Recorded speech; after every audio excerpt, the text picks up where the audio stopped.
We're on now, are we? Yeah, yes. Excellent.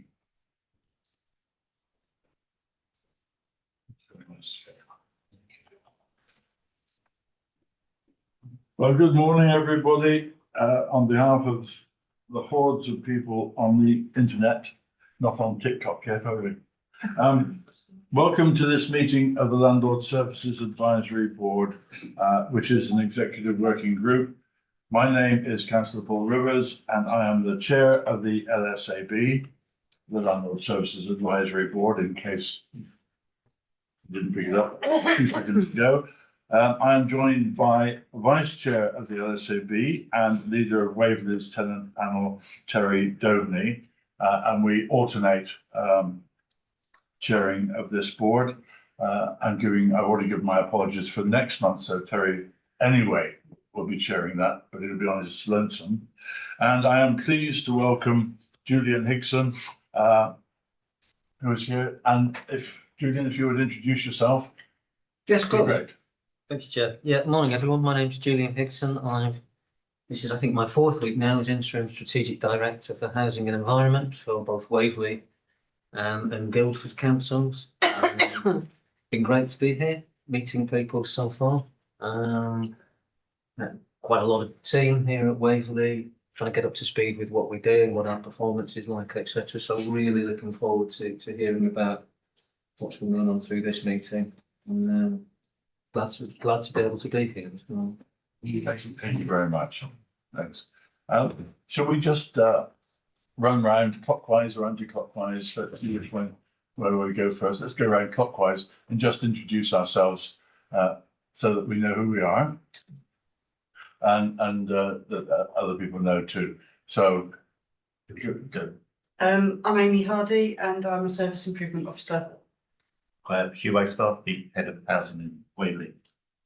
I'm Jordan Dadzi, Housing Graduate Management Training. I'm Alan Morrison, Councillor for Cranley West. Janet Crowe, Town and Borough Councillor for Farnham and Council. Amy Walton, Service Improvement Officer. Joe Warren, Tenant Involvement Officer. He doesn't normally let me do this. Terry Goldney, Chair of the Tenant Panel. Leila? Leila Mansour, Democratic Officer. Rod? Rod Blackwell, Chair of the Customer Experience Group and substitute member of the panel. Rob? Rob Stratford, Member of Landlord Services Board, Vice Chair of the Tenants Panel and Treasurer of the Tenants Panel, also up for the Development Committee. Dennis Bramble, sitting in for Sally Purcell, Tenants Panel. Thank you all very much. So, starting off our meeting then with apologies. Leila, I understand that we have apologies received from Councillor Jackie Keane, Councillor John Robini, Chris Austin, to whom Rod Blackmore is sitting on, and you're sitting on for Sally, right? Okay. Leila, item 2, do we have any declarations received before the meeting? No, I've not received one. Right, now, meeting, I trust you have all been able to access the notes of the meeting, our last meeting on the 29th of February. They are published on our website. Has anybody noted anything in there that is incorrect or missing? I'll just ask you if you agree with those. Yes. Fine, okay.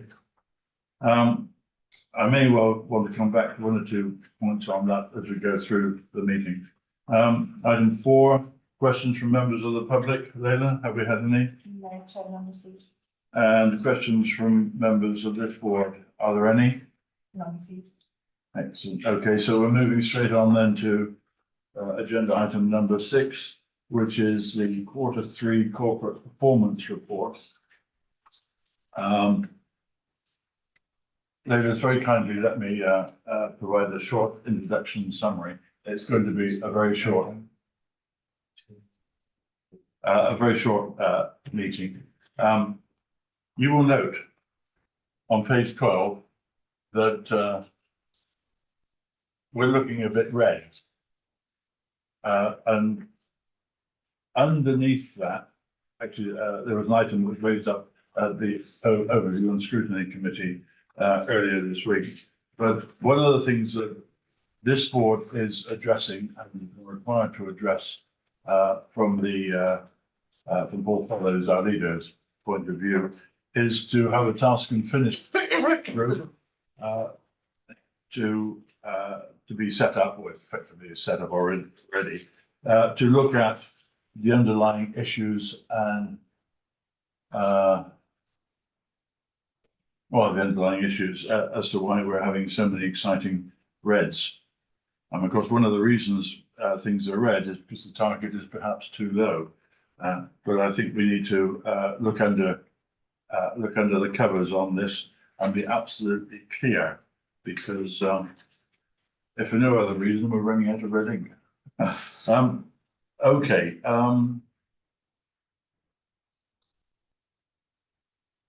Any questions in principle on this?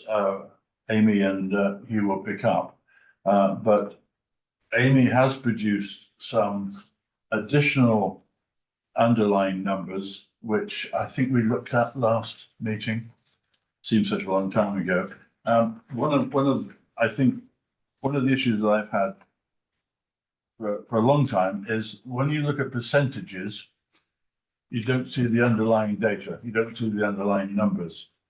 And in terms of responsive repairs, which are done by Ian Williams, and there are other things like planned repairs and what happens to voids and things like that. One of the surprising numbers to me, even though I've been here for a long time, is that, as Amy reports, Ian Williams completes approximately 920 reactive repairs, responsive repairs, per month. And this does not include void works or any larger repairs referred to as minor works. Terry has got some questions around voids as well. I think although we've got some performance dashboards later on in the meeting to go through in detail, I wonder if it's worthwhile just kicking off with some of these issues. I mean, firstly, from my point of view, there are a large number of responsive reactive repairs. There are other things that we're not getting on here. I wondered if you or Amy would like to help us through that. You don't have to.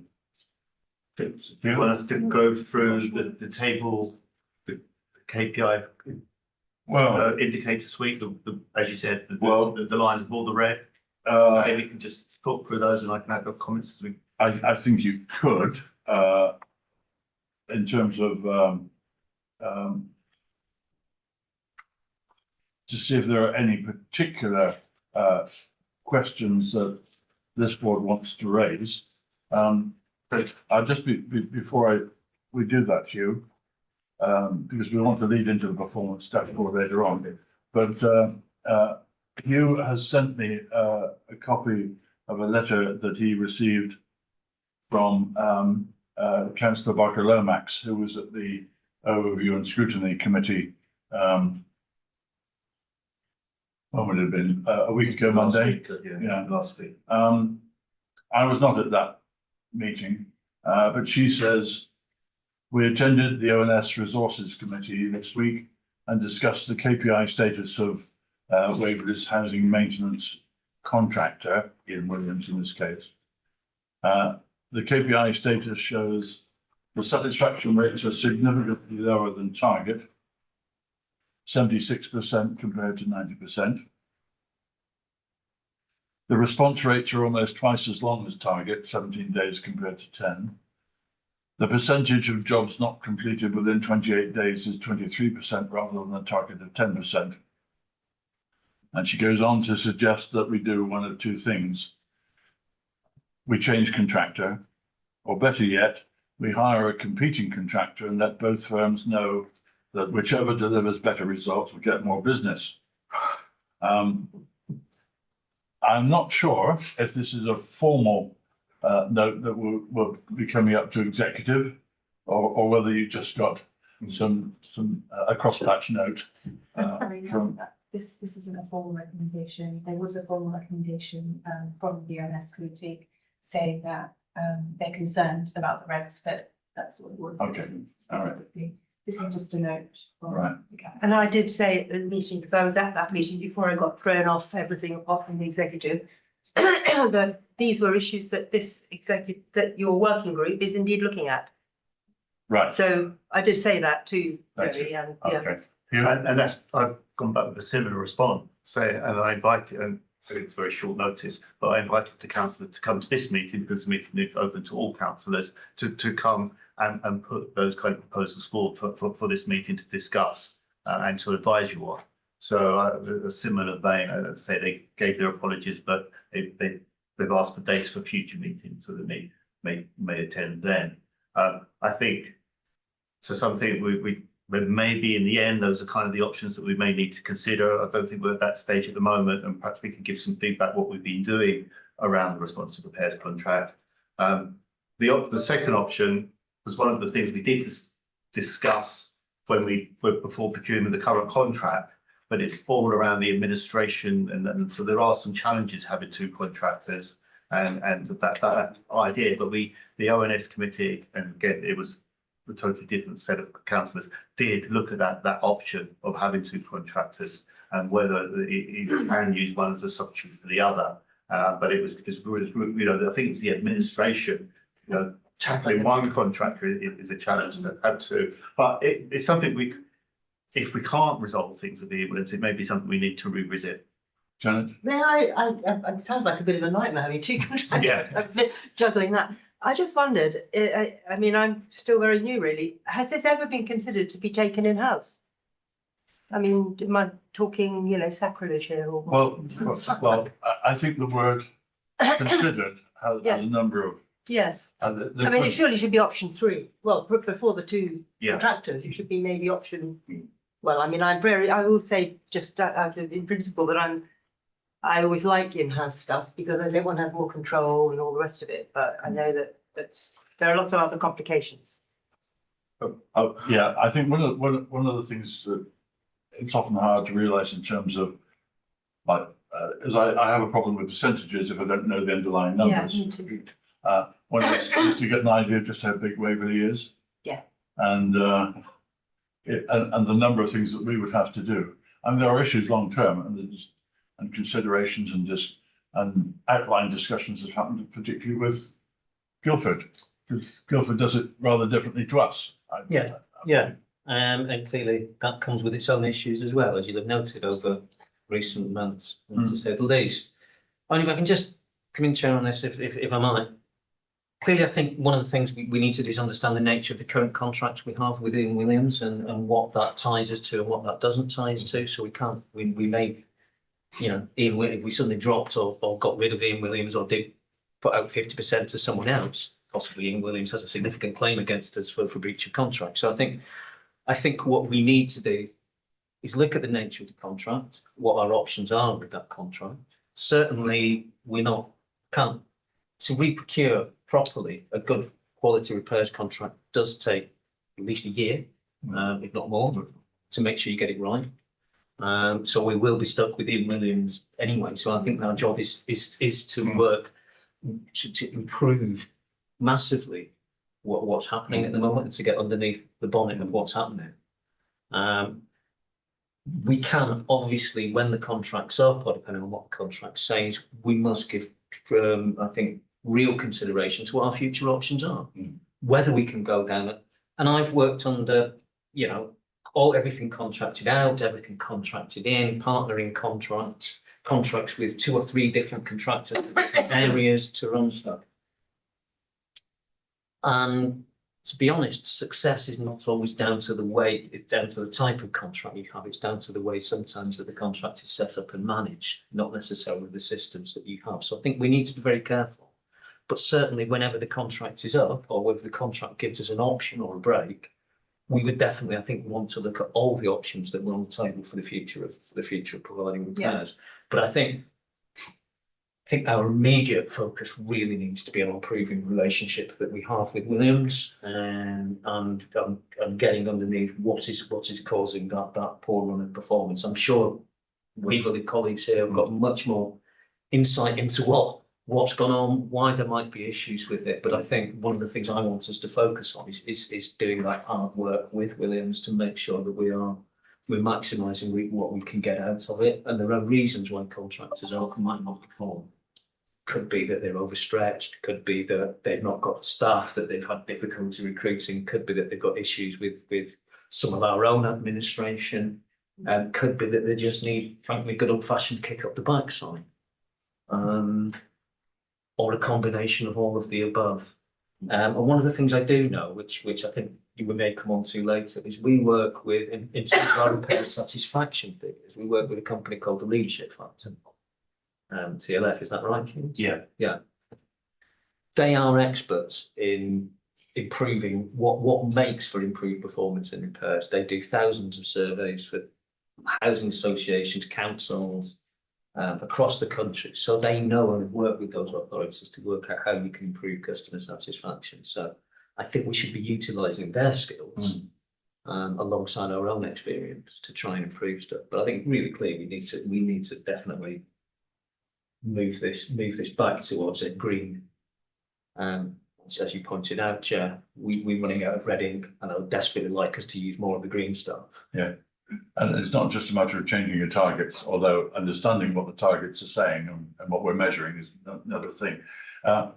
Just before I pass on to you, Rob, we have a sub-executive working group set up, which is Terry and me and Janet on a task and finish idea to look at this. And we've had one or two introductory discussions, but Amy is cajoling us into doing something sensible, and we are planning to have, as she says, this group is a task and finish group of the LSAB that will investigate Ian Williams' performance and report back to this board and to the executive, and that we would look over the performance information in the reports that Amy has been putting together. We're due to have 2 meetings on this. The first one is sometime in April. I did see a meeting being set up with Hugh and Janet, but is that the one that you're referring to? I don't think so. I think I was waiting for that date. From me?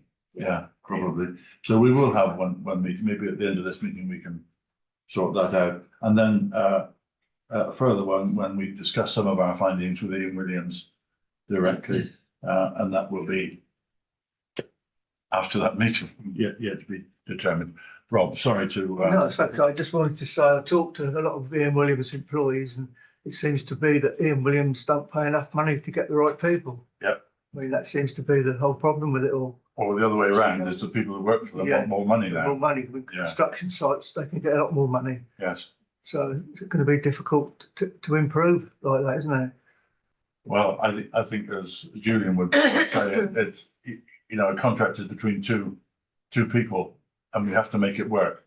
And sometimes we have to recognise that life is really tough out there in the building trade right now. Sorry, Alistair. Yeah, we've had a couple of meetings with one of the Ian Williams representatives. The guy came in to hear, but I also attended a tenants meeting where he came along as well.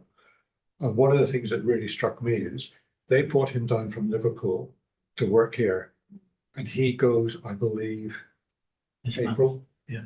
And I am really worried about what happens with that contract then, because he was obviously brought in to shake and move things around.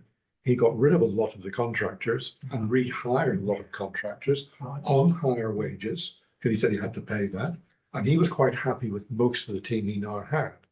And we also had, I think it was, I can't remember who it was at the tenants meeting, was saying that they'd had some work done and they'd been, somebody who had complained about the work before, and now absolutely, ecstatic about the work that had been done. And it was a girl, I think, that had come in to do the work with another guy, and really favourable reports. But I say, when this guy from Liverpool disappears, I'm not sure we're going to have some heavy hitter from Ian Williams. It's going to be just somebody that they've got locally. And I'm not too sure the service is going to get any better. We had, at the start of this, there was a guy called Chris, somebody or other, I forget his last name, who was was organising these teams, but he left a long time ago, really, and we've had a sensible replacement in between. And from my point of view as a councillor, I hear about probably 5 or 6 really bad pieces of work, if you like, over the last 5 or 6 years. And so I'm often surprised when I get a feeling that, well, is this all there is, or that we're not hearing a lot more? But that's why I wanted to put it into context in terms of numbers, that responsive reactive repairs, whatever they are, at over 800 a month. My feeling, and that's a huge number, but my feeling really is that when it goes wrong, it really seems to go badly wrong. And we're still running with a couple of issues that are very hard to pick up and take over. So I think there are a number of issues here. One is to reduce red and make it more green, and the other is to understand how we avoid things going really bad. Terry, did you want to mention about voids? Just like we were in there? Sorry. Let's answer some of the queries on responsive repairs perhaps before we go on to void. Did you, or is it just void you were talking about? Yeah, no, I'll do this bit first, then if I could. Yeah, just that. Responsive repairs, yeah, that's fine, yeah. Yeah, and not responsive repairs, repairs. Sorry. Yeah. You know, where I sit as a tenant, and I sit on this board, and I class ourselves as we around this room. But I think what we've got to look at is not only what the contractor is doing, but what we are doing and how that works together. Because, you know, many tenants will say, Waverley haven't done this. And we've got to get away from that. And it's not just looking at Ian Williams and Smith and Vifen and what they are or what they're not doing. It's what are we doing as well. So it's got to be a drill down on everything, not just what they're doing. Sorry, you. Yeah, I think to follow on from Terry's point, I think he's totally correct, is that we as an organisation have got to manage our contractors, because they're there to do what they want if they're not managed, and then we've got to give them clear instructions as well in terms of repairs. And I know you sat on the desk, the customer services desk earlier last week. So that is a lot of the work we are doing. Amy's giving me support is in skilling up the team around contract management. Kind of thing that Julian says, that they understand the contract, we understand the contract, and how we can use that to improve Ian Williams' performance. So it's contractual. It's also about developing relationships with Ian Williams to actually ensure that we have a positive relationship with them, and they deliver. And so we're doing an awful lot of work around that with the teams to try and improve that performance. The other thing I was going to mention is just their contract manager is going to stay on after April. So the guy that you saw, if you were reassured by him, he's going to continue. And they put some other measures in place. What we've actually identified though is 2 things is around communication, and that's what Terry's always highlighted this issue. And their CLO officer had gradually been drawn back into office duties. So we've really said that she needs to be upfront, helping deal with complaints and help deal with disputes. So hopefully we see a step change in that, and there is an improvement in communications, and then that will also help deal with complaints. There has been a rise in the number of complaints as well. So things have got worse in terms of tenant feedback if you look at just complaints. And again, we're actually working with them to identify why things are breaking down. And we recognise sometimes they will break down, and how we can resolve things quickly. As you said, Councillor, that when things go wrong, they continue to go wrong, and it's just trying to ensure that we take action around that. So I think it's really, as Julie says, is the immediate issues. We've got to work with Ian Williams. It's not about just getting rid of them. It's just not easy as that. It is about really working with them hard to improve performances. But then there is the long-term strategy. We're now year 2, so next week we'll be moving into year 3 of the contract of a 5 + 5 year contract. And if we probably need to start talking about the long term if we're really thinking about the DLO, because that will be a huge change, and and need to prepare for that. Because one of the issues will be IT. We haven't resolved, despite being in year 2 of this contract, we haven't resolved the IT issues with this contract, and so that would be one of the big hurdles around. There's a number of hurdles with having a DLO, but having the right IT is critical, and getting other services in the council on board. And we're having challenges with finance in terms of other maintenance contracts and IT. So there is if we are going to think about DLOs, we need to start thinking very soon, because we've only got literally 3 years to actually go live with any kind of new contract. So hopefully I've answered all the queries that were raised. Thank you. Yeah, Can I ask a question on the regs?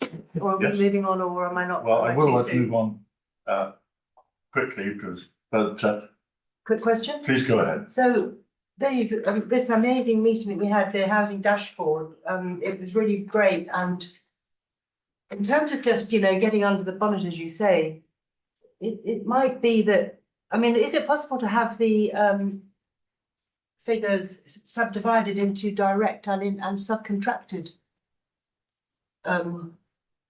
work? We could ask them. Well, not to make extra work, and if it's not possible, then that's fine. But it just came up, didn't it, at the housing dashboard? There's this category called direct, which immediately suggests that there's indirect. So, and it's a quality component. Yeah, I think you've highlighted that.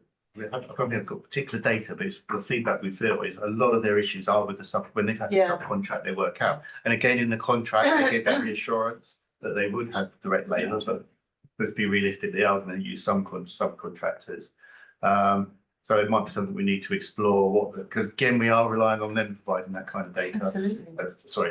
Ian Williams to provide that kind of data. So we can talk about that, but I think we've highlighted that subcontractors are a sort of weakness in their service. I think they lose control sometimes of the subcontractor.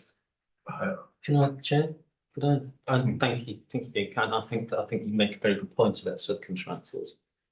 And I think, Chair, you made a point recently about the state of the construction industry and how difficult it is to actually get people. So I think you'll find that any repair contractor is struggling to find people to either employ themselves or to decent subcontractors to do the work.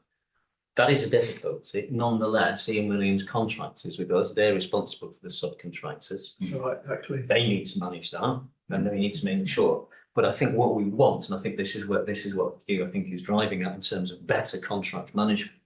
We need to have a relationship with Ian Williams where they say if they're struggling with subcontractors, they don't paper over the cracks and say, no, everything's okay, we've got this managed. If they're struggling, tell us. Part of the conversation we have with them, and then we can say, well, actually, that's fine. We might then choose to say, well, actually, we'll go out and see if we can find someone, or we'll authorise a different kind of payment system for that, or we'll look at what different markets approaches for that for. I think one of the things we want from that good contract management is an honest dialogue about where the difficulties are, because then we can sort that out. It's not just kind of saying to Williams, well, change it in Williams, and then say, well, we're trying our best. What is the specific problem? And I think if we can get to that level, we can start to tackle that. That's what, if you've entered into a long-term partnering contract like we have on a 5 + 5 year contract, you need that level of dialogue to be able to make that work. It's not the same as partnering contract is slightly different than a tendered contract in many respects. So I think we are that. So I encourage that that's the route we're going down, and I think that's the route we need to go down. But then we need to have much better access to the data to interrogate that, to talk to that, to work with external parties like TLF, to work with both us and Ian Williams to improve stuff. So I think a load of stuff we can do around this that we need to continue to follow up and build on to get this back to where we need to be. Thank you, Julian. Just quickly, because Terry is dead keen to have a little puff on voids. Yeah, and then we will move on. It's a big concern when you look at voids. It's gone downhill completely. We moved from 20 to 25 days because we couldn't do it in that time. And then we've now shot up to 42, and I think may even be 45 now. And it's, you know, there is a cost implication, as you've said before, to Waverley, but it's also the delay that it's causing for tenants to get what they would consider a house for themselves. And I've just been approached yesterday by a young tenant that's eventually got the offer of a 3-bedroom house. She was aware that she was in the running for some weeks, told that they would have to wait because there was more work to be done. On Monday of this week, she was told and given the keys. And yesterday she was given a wad of paperwork for this house to move in about getting things done. And one was gas and electric. The gas has been cut off, and the gas had been cut off because the previous tenant had arrears. She can now not get gas, get it reconnected unless she pays that arrears. And that's not right. We should be paying that. And I know it's gone back to the system this morning, and hopefully that will happen. But that's another delay. And the other part of that is that I know that that particular property has a very little done to it in so many weeks. There's a lot of work for her to do when she moves in. We've seen the property, and a terrific amount should never be handed over in that state, but definitely the very basic must be that there is an electrical and a gas supply, and that's our responsibility, not the new tenant. Okay, I mean, I don't think we need a response No, on that, Hugh, but not at this meeting, but otherwise, I don't want to get into We, as I say, can I just quickly just say our priority was focusing on responsive repairs. We're already prepared doing work on the voids. We're taking on the points that Terry mentioned, because Amy's already doing some work around those areas. Can I just ask Terry one question about this WAD? Was that a real turn off for the new tenant? Because that's not how it should be working. yes, it was handed over to her, and that's what you need to do. Lots of bits of paperwork. Okay. So And she was told there's work to be done, but it'll be done when you've moved in. So I think Amy would follow up for that learning, because this is that's not the process that we should be having. So apologies for that. Sorry, Chair. Yeah, as always, when it goes wrong, on the odd occasions it does go wrong, it can go really wildly wrong. But we don't want to get it to that stage. Thank you all for that. Moving on to agenda item number 7, HRA Hardship Fund Policy. Joe Warner is going to start telling us about the policy. So I could say you've got 15 minutes. You Yeah. can't do less if you don't think I'll need that long. It's very minor changes. The only suggested changes to the policy really are around the dates and the reason for its existence. So the context for the policy is it came in October 2022 as a fund of last resort for council tenants. And this year, because of the 7.7% rent increase and because of the 53-week rent year, the fund has been expanded to be £200,000 instead of £30,000. So the policy change suggestion is purely around it reading that is the reason for the fund's existence this year. The fact that there's a 7% rent increase and a 53-week rent year, and to have the dates change from 2022/23 to 2024/25. And then the other thing I wanted to say is, I suppose the methodology behind how we're going to use this larger sum of money.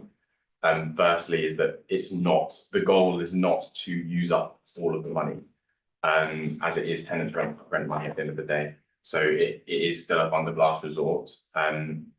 I've spoken with the rents team, and they're going to be more proactive about, and generally will be more proactive about kind of trying to find our silence with that fund. So going to greater lengths to make sure that people are aware of it, make sure that all of the teams that go out and visit tenants are aware of the fund and are looking for kind of signposting tenants to that fund if say Citizens Advice or other local charities can't help.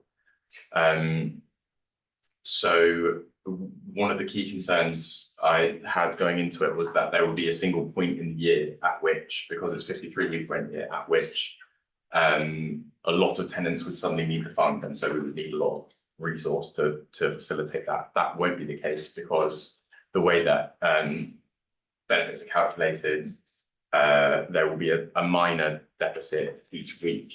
So we're not expecting a single point at which lots of people come to the fund. And the rents team, frankly, are very good at their jobs, and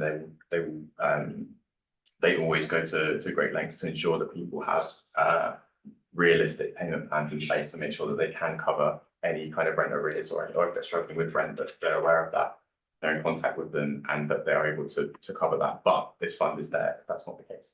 So just if there's basically looking for any comments on that, on the methodology, or anything else that people have seen in the policy that they're not happy with and want to change. Any questions? Can I, Chair, ask a couple? Because I'm not, obviously it's new, so I'm not aware of this, so I'm sure some of these things may well be in place, but I'm just interested. Do we accept referrals from other agencies into the housing team? And work with other agencies, or is just a purely within the housing team? So if someone has been signposted from someone outside of the council, yes, well, so the way that it works is that it's up to an award of £500. It is discretionary from a housing officer or rents officer. So if they're referred in, then a housing officer or rents officer would then have to basically assess that and put the case forward. So I suppose yes, but not directly to the fund. It would have to be via. No, it would have to be via the housing office, but other agencies can refer people in, which is that's great. That's really good to see. But I think we just want to be a bit more proactive in making sure that those agencies are aware that the fund exists. Local charities, food banks, things like that. Yeah, I think that would be marvellous, and I think that's really good practice. And I think the second one for me is in terms of people who've been made an award. Do we, I mean, not in terms of individual cases, but in terms of mapping the characteristics of people to see whether there are people who are either, it is predominantly people based on kind of age or employment status, ethnicity, geographical location, and in terms of stuff, be really interested to see what the trends are in terms of people who, so that we could then maybe target future activity or look to see whether there are kind of higher levels of deprivation, maybe? Yeah, so that's not something I've done yet, because the fund is still ongoing until, well, today. But I have all of that data from every award individually that's been given, and that includes age, location. I believe it will also include kind of the size of the house and things like that. There's a 2-bed bungalow, or things like that. So there's quite a lot of data that we'll be able to look through. That's marvellous. And hopefully then be a bit more proactive about finding those people that tend to be more in need of So that's what we need to be doing, kind of find people in hidden need, ideally, if we can. Chair, I mean, I don't wonder if the board would like to see that analysis if we get it back for later. I'll bring that. I was the it actually says that you will receive a breakdown of expenditure this month. It just hasn't, the fund is still ongoing, so I don't have a breakdown just yet, but I can stick it actually into next month's agenda. Marvellous. Alan? Just one very sort of basic question, but it's related. In Annex 1, we were talking about the rent arrears. We were saying that 90% of the tenants in arrears are engaged with the rent accounts officer. What about the other 10%? Are they just sort of putting their head in the sand and hoping it will all go away? Are we pursuing them? Is there any dialogue with them? Just quite interested in that. Yeah, I mean that's when they have to really work is for that 10%. And they will be constantly chasing the people, bringing them up, contacting them, visiting them. So that's basically. And would those normally be quite large sums, or would they be very minor? Well, I think regularly, you make a comment in the KPI report. They have got larger over the last couple of years because of which is understandable. But really large ones are really sort of really odd cases where people have there's issues around mental health, where they've got mental capacity, but usually those are the ones that really get out. We can't, it's difficult, but we need to liaise with social services. But generally the team, do keep on top. And we have got a full team. We had a couple of more than a couple of months, a number of months where we had vacancies, and it's difficult for the team to cover. But it's really good at the moment that we are full team, so we can keep on top of the arrears. So with 4,800 properties or so, 10% of those is 400, so it's quite a lot. But Is that 10% of the Yeah, people who are in arrears rather than 10% of all residents? that's like I'm going to, percentages are only as good as you know what the underlying number is, because that often says a different message. Terry? Yeah, just a couple of things. This is predominantly to cover rent arrears, isn't it? No, actually, so rent's always the first priority. So Yeah. normally what the rents team is to try and ensure that any other expenditure is put into rent straight away. And so the main thing that we do is give out Sainsbury's vouchers so that people can food shop. And normally that's just because it's a really easy way we can have them in the safe and give them out very quickly when people need them. And then that means that it will alleviate funds. Oh, everyone obviously needs the food shop. So it will alleviate funds from that budget so that they can then maybe pay energy or cover their rent arrears. Right. And notification, it says that the applicant will appear within 14 days. I presume that's the maximum. It's not never, target. it's never that. It's normally 24 hours, I would say, because it's always someone that's really in need. So it's kind of immediately, you push it through to where it needs to go. Thank you. No more questions? Good. I didn't give you any chance to say anything in between. Thanks very much for that, Joe. And Joe, TSM survey. Yes. I mean, personally, I have a problem with TLAs, which are three-letter acronyms, but you know, I'm pretty sure people know what TSM stands for and what LTRA stands for. We've gone through that, but if you don't know what some of these are, just put your hand up and we'll try and work it out. Can it? I don't know. Oh, okay. I'm just All right. obeying your instruction. All right. Oh, I see. All right. Okay. Time for me, Bill. Off you go, Joe.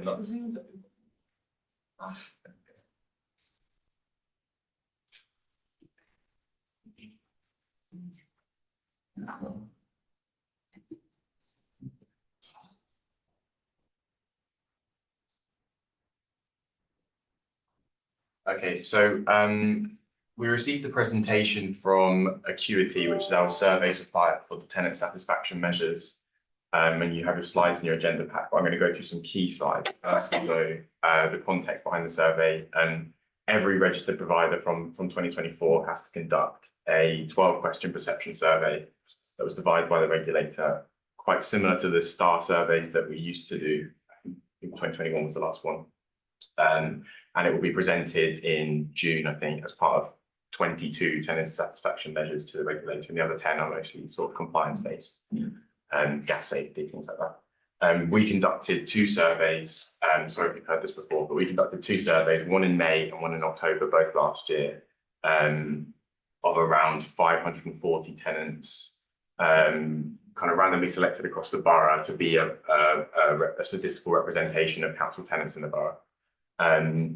We chose the methodology for the survey to be 70% via phone and 30% online. The phone surveys tend to inflate your score somewhat. We wanted to make sure that to sort of reflect the way that people use technology nowadays, that a slightly higher percentage of our results were online to kind of give a good balance and account for people's preferences. So firstly, overall satisfaction. As you can see, we are down at 69% overall for this past year. So that's down on 2021 surveys and 2017 surveys, but that does reflect a national drop in scores over this period. And I've got kind of some benchmarking to come and some reasons why this might be the case to come also. And I'll have a full range of all of the scores from the 12 questions on the last slide up at the end, so for when people want to ask questions. The overall satisfaction question came with kind of three branches. Those who were satisfied were asked, why are you satisfied? So those who are very satisfied were asked, why are you very satisfied? And the majority response there is the repair service, and then down after that, it's kind of just a general happiness with the overall service. You can also see the attitude of staff there that people are happy with. Then those in the middle, what could we do to improve your satisfaction to bring you up to that very satisfied bit. And then we come to what I think we all already know is our major problems. So there is repairs, contractor, quality of work and repairs, appointments, communication. So the two key themes already that are appearing are communication and repairs. And then for those that were very dissatisfied, again, it's timescales to complete repairs, which I would suggest also comes down to communication a lot of the time, outstanding and forgotten repairs, quality of work again. And so I think it's interesting that the reason that people were satisfied and the reason that people were dissatisfied were repairs. But I think what that really suggests is that repairs are a key driver of people's overall satisfaction. So if people have a good time with the repair service, then they will be more satisfied. And if people have a bad time of it, then they will be dissatisfied overall with the housing service. So just some quick benchmarking. So firstly, this is a slide this is all of Acuity's clients. So this includes housing associations as well. And this graph is not particularly useful on a big screen there because it's not immediately clear what it is. But basically what this is that Waverley, when compared to councils and housing associations, tends to fall in the bottom half of those in terms of satisfaction. So that mostly in the bottom half. The only places where Waverley is in the top half when compared to all of Acuity's clients was a well-maintained home, a safe home, and whether people's communal areas were clean and well-maintained. But what I think is more important is when you benchmark Waverley against other councils, so kind of Waverley's peers. And in this case, almost all of them become either top half or in fact top quarter of results. That the only ones then, or the key ones really that don't, are the time taken for the last repair and repair satisfaction over the last 12 months and keeping tenants informed. So those are the areas where we still fall down as a housing service when compared to other councils. You can stop me at any point if you have any questions, so I've got to say. And then we come on to kind of understanding the satisfaction. So this is what I was saying about key drivers. And this graph here is very useful. On the y-axis on the left, you have how kind of satisfied people were with that measure. And on the x-axis is how important is that measure. So the measure of influence. And as you can see, that's, for an example, right far on the right there is easy to deal with. So that's a kind of communication-based satisfaction. How easy is the council to deal with? But what this x-axis at the bottom here does is it allows us to see that when something's really far on the right there and it has a high measure of influence, people who felt that the council was easy to deal with were overall much more satisfied with the council. And people that felt that the council wasn't easy to deal with a much lower score on overall satisfaction. And then you can see there that the two furthest right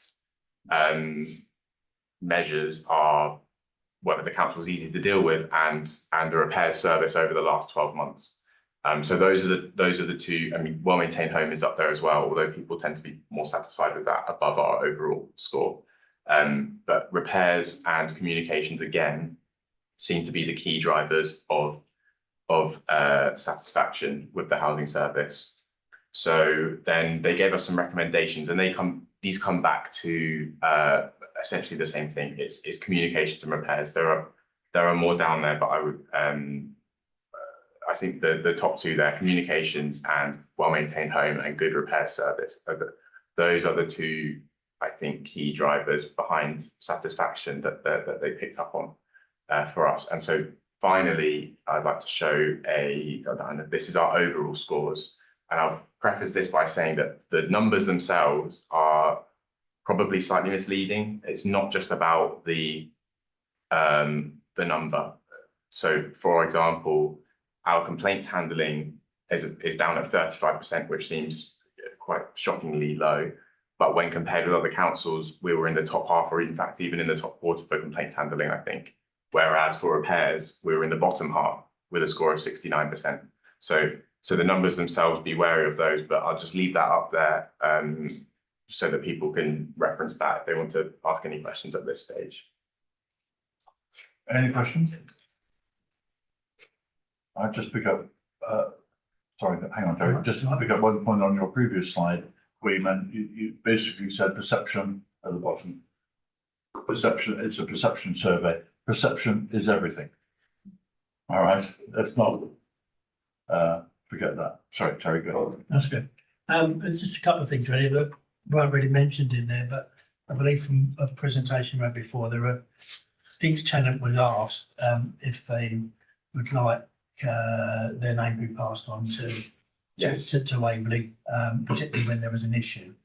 Have we gone back to them at all? And do you know how many there are? So from the red flags, so that's things like damp and mold, they were all immediately passed to the team to triage those and deal with them straight away. But what I didn't know until we received this presentation is that I don't have the slide here, but it was something like 84% of surveyed tenants were happy to be contacted again and passed on their details, which is huge, and that's because they want to say something. And that's very useful for us, and we need to decide how we want to use that. So what I'm really looking for here, one, is kind of recommendations from the board on sort of key action points, and I think that might be one of them. But just generally based on this information, where we can put our focus as I pull together an action plan based off these results. So my key action as chair of the tenant panel would be that these people may well be interested in engaging with the organisation as part of the tenant panel or individually. Mm-hmm. So in terms of the people that we actually telephoned, did you mention how many they were, Joe? So we contacted in total 540 tenants, I think it was, or roughly that amount. So if we had to go back to that percentage, which I've slipped my mind now, that were happy to be contacted. Yeah. They were in the order of what, 350 people? Yeah, 350, 400. Which would, yeah, which would kind of put a whole amount of telephone bill, right? Yeah, well, so that's why I think we need to, that will be something to decide how we go about doing that. But it's fantastic that so many tenants were happy to be contacted again by the council with regard to this survey. Right, so is that something that you through the tenants panel can work with? We can talk to Joe about that.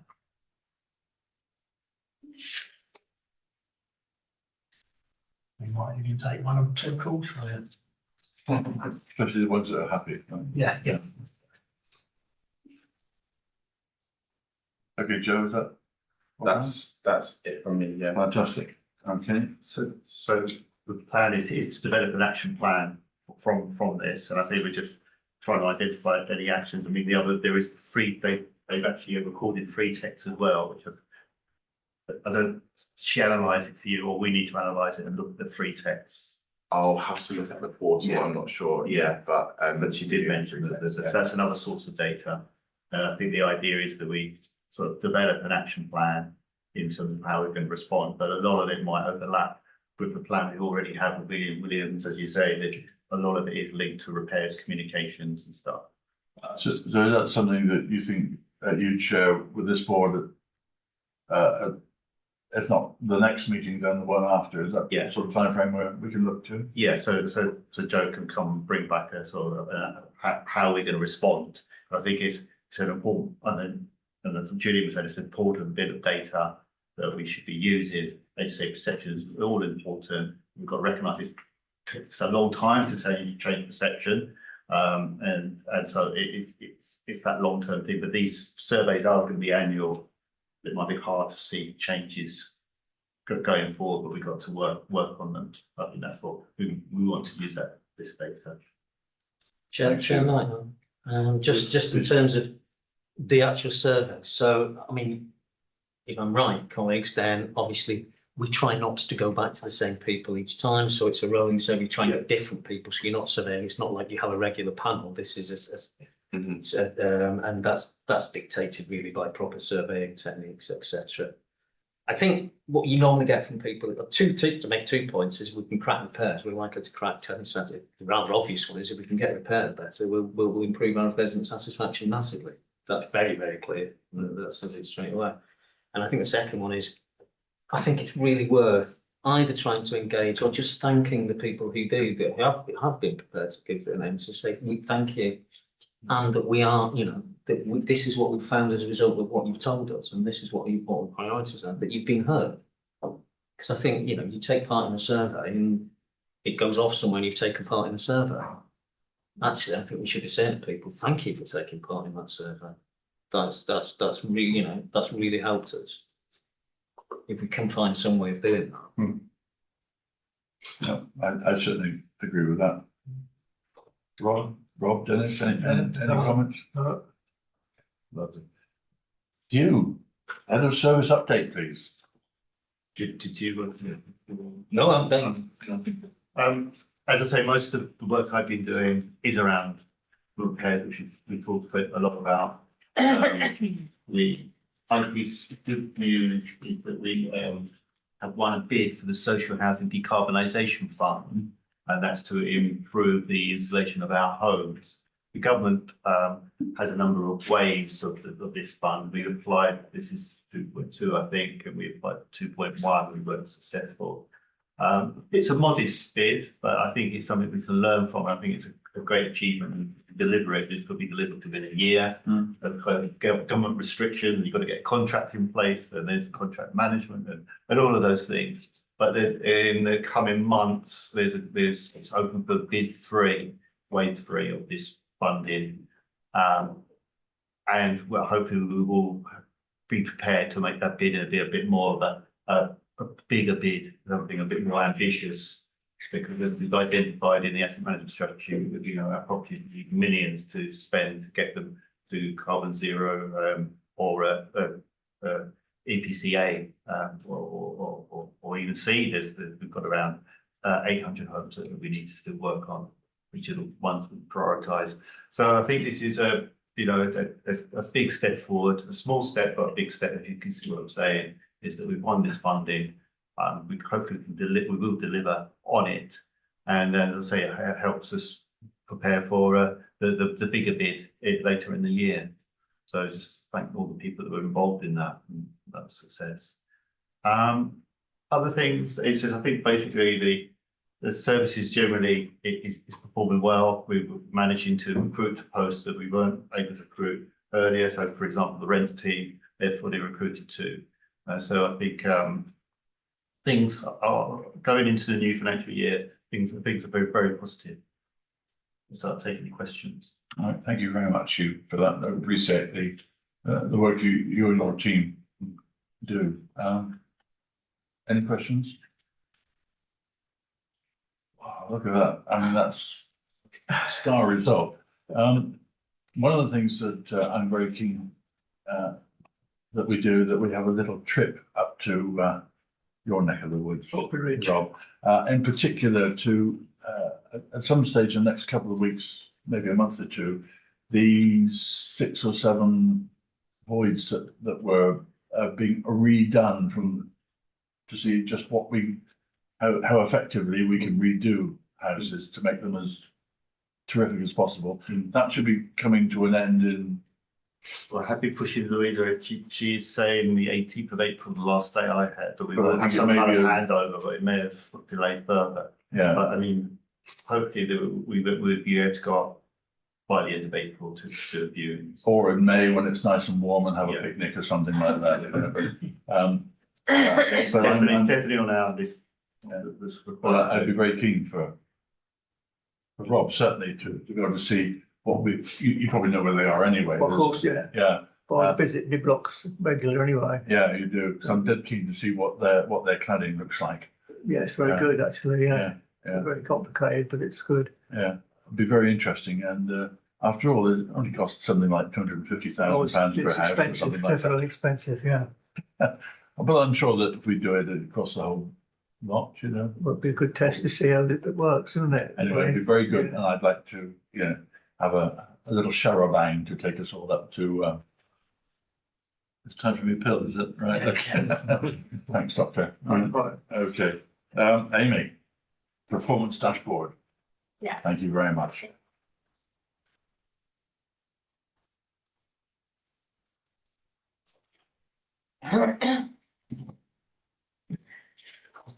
So we went through this quickly at the end of last meeting discussing that we were going to try and share more live, like up-to-date performance information with you guys to hold us to account.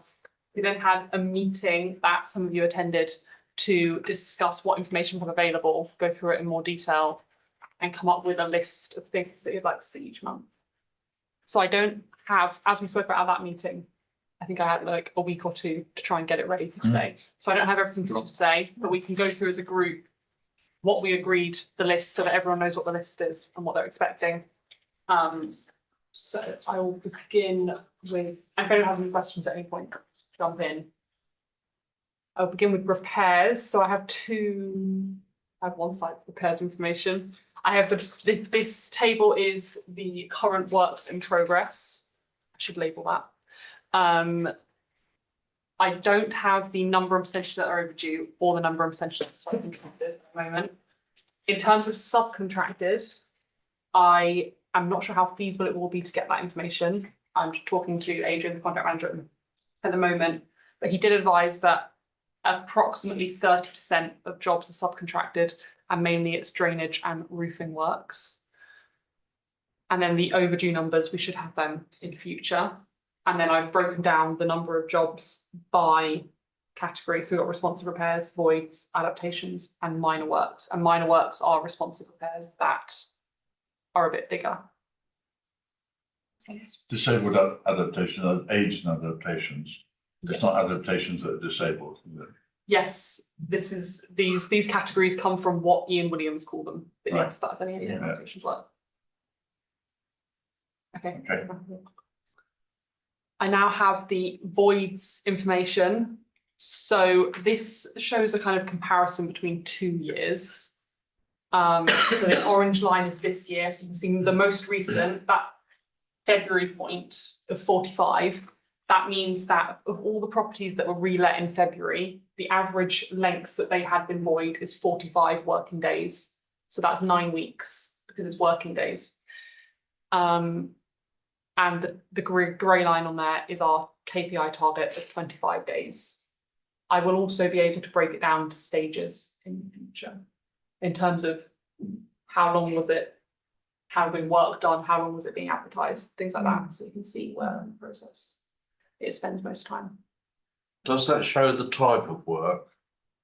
Because some jobs obviously would take longer than others. Yes, so this information will only include ones that are classed as normal voids, which will be voids where the void work is not extensive, meaning that, which we'll define as the void work could be carried out with a tenant still living in the property. So this is the average time. So some voids will take longer, some Yeah. will take shorter. So this is what is the average, yes. Okay. And anything that needs extensive, more like structural work or anything, won't be included in these numbers. Yeah.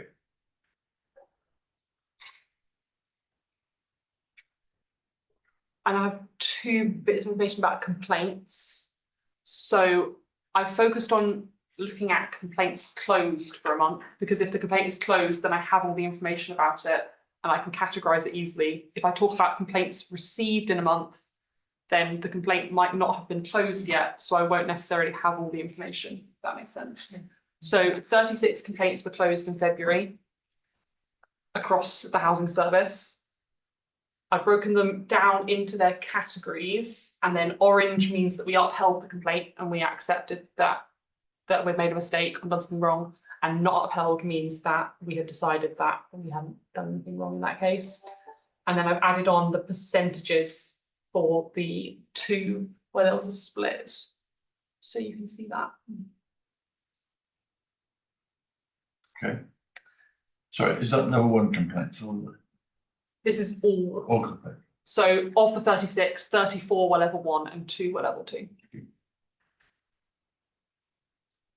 This is in terms of time it took us to respond. So there are targets set by the Ombudsman. These are not, so there was the new complaints handling code recently and the Ombudsman changed the targets. In February, we were using these targets. These are the targets we were using in February. But they're not the targets that are currently used, if that makes sense. In case you're confused about why, it should say it will, in future, it will be 20 working days for level 2 complaints. But you see that to level 2 complaints, we responded to all of them in time, but level 1 complaints, only 14 of the 34, 41% were responded to in time. And on average, we're taking 19 working days instead of 10 working days.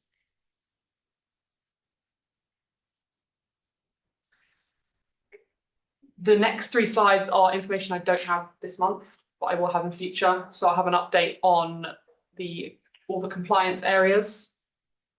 That's going through the gas safety, fire safety, water safety, asbestos, gas and electric.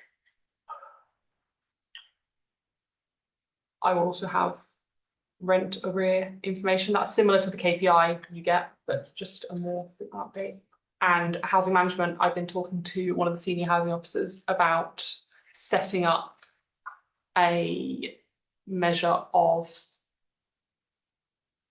so they track all of their cases that they open, that from when they interact with the tenant, and those cases have targets set on them about how they will respond, when they will respond, and then what time the case will be closed and dealt with.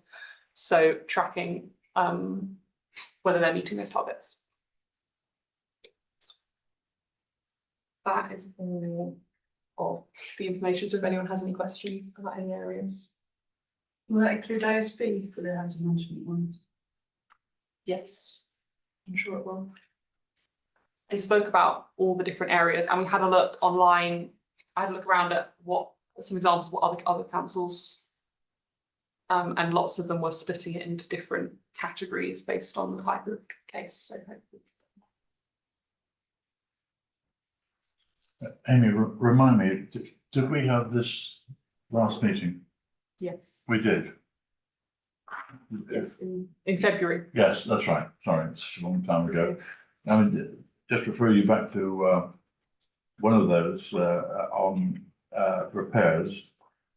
On the 22nd of February, there were 810 jobs in progress within Williams.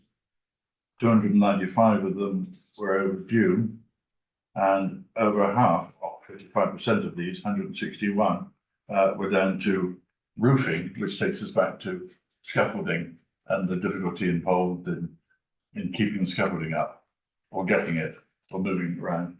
But that's what I like to see in terms of numbers, I think, rather than percentage. So that gives us a clear reason why Ian Williams are having some problems. Unless they wanted to start up a scaffolding company themselves, then they could make even more money. Any more questions for Amy? I'd just like to say that I've been waiting for my roof to be repaired for 6 months. I've had 2 people round over that period, and the last guy came about a month ago, and he said the last 2 contractors have gone bust at Ian Williams were using roofing and scaffolders. But he's supposed to be contacting me sometime soon to see if he can do the roof or not. So, but they don't have to take it all off. No, it's just flat roof over the bay window. Yeah. Yeah, so obviously this new company from Woking is going to take over their roofing. I didn't know about That's what he that. told me anyway, Right. so. Right. Well, at least it only gets wet on the inside when it rains. Is that right? That's too cool, yeah. Well, that's a relief. Okay. Amy, thank you very much for that. And Joe. Now, we've got something on item 11 on my agenda, performance dashboard discussion, but I think we've just had that, haven't we? Yes. Dan Brown is to give us a service improvements manager, but I think that's been done. Yeah. Yeah. So I thank you all very much for coming to this meeting on a beautiful summer's day somewhere in the Caribbean. And I won't see you next month, my apologies, but you'll be in the good hands of Terry. Thank you. Thank you all very much. Thank you. Next meeting is it all? Oh, yeah, good idea. We should have another meeting. Last Thursday. It's the last Thursday of the month, so that will be the 28th. 25th. Oh, that's right, 28th is the wedding. Nice to meet you. You too.